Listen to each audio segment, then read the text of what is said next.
Hi, my name is Ian Soderleu and I'm going to talk to you about our application MyForest. MyForest is a forestry app and it runs on Android tablets. What is its purpose? Its purpose is to bring all data and information from our office to the field for testing and verification purposes. What is handy? You can use it in one hand, it's versatile and it's compact. What we can display and manipulate on our app are vector files in DXF or shapefile formats. This could be a point, a line or a polygon. All these can be from various dates, as you can understand. The input files are called office vectors and cannot be altered, where the created ones can be called field vectors and can be obviously altered. Also, we can add 3 layers of raster files. These raster files could be, for example, an ortho map, or an ortho from the 45, street map, cadastral map, or any type of map we like. Additionally, to all these we can add GPS data, compass data, or camera pictures taken obviously from our tablet. Now, let's move to a more detailed presentation of our application.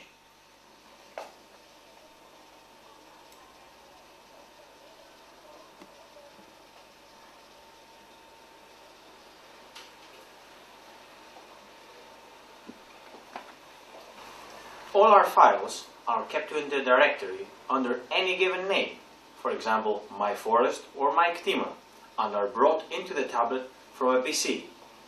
Then they are introduced into the system via the settings panel of the application.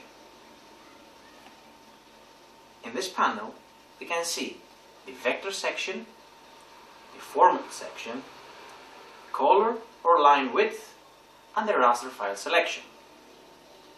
To select the forest line, tap this button. The system is showing you the data it has in storage and you select it to be displayed. Keep in mind that we have loaded the data into the system via the PC.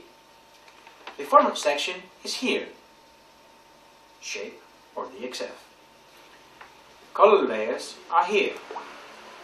There are colors for the forest vectors, the farmers data, grasslands, administration acts and parks.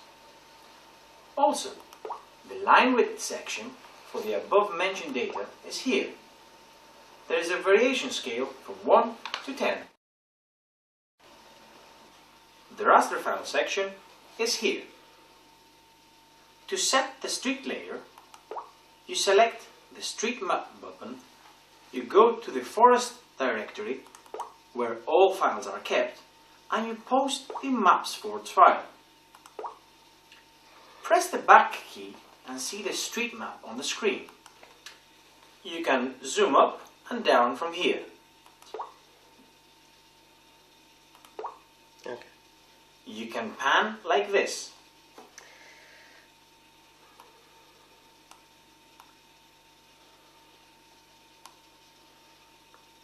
In the same way, you post the layer 1 and layer 2 raster files as current and 45 ortho raster files, for example.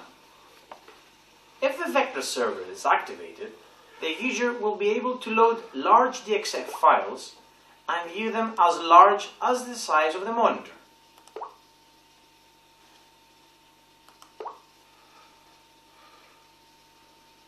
To draw the vector files, we use this button.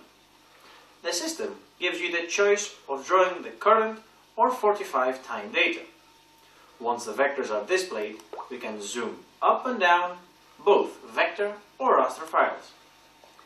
Other buttons in this menu control are the vector office field visibility distance, area, ID, and all sorts of other information needed. To collect a new field polygon, line or point, use this menu. Press the second button, tap the screen on the points you want to digitize, and on the last point, press the close button.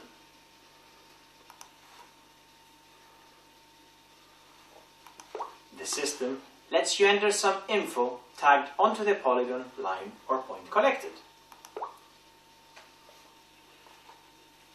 edit, add or delete points on a polygon or line, use this menu. Let's go to a field polygon we just created and we want to edit. Select the second button. Answer the question with a field polygon and tap inside the polygon. You will see balloons on the polygon nodes. Tap where you want to add new points and you will see them, a new balloon with each point. To delete a point, press the button with a crossed pin and then touch the point. You will see it disappear.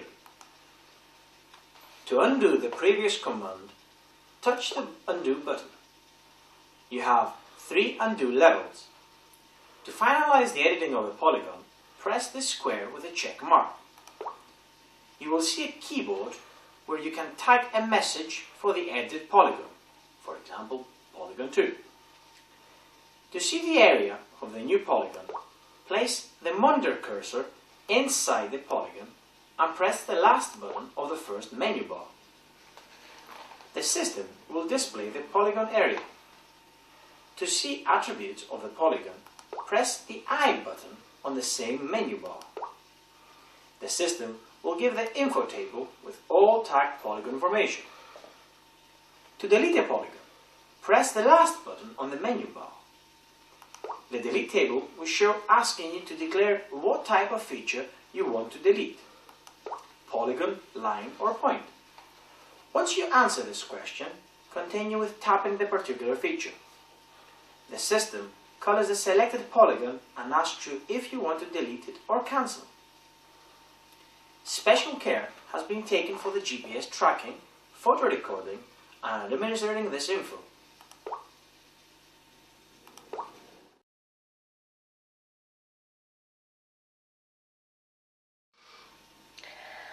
First, we must establish the segment or track name. When combined with the project name, it can be administered easier. This button activates the GPS. This starts the GPS tracking in service mode.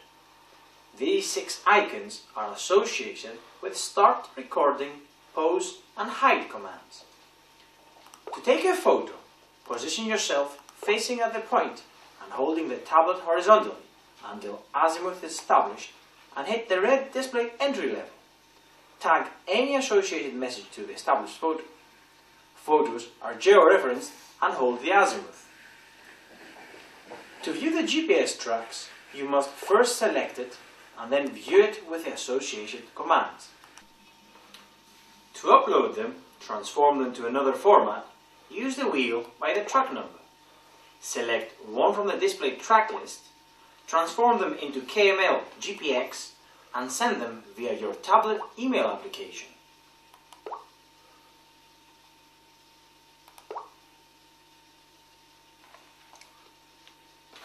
Thank you very much for watching our video. For any information, please contact us at www.landdata.gr. Thank you very much.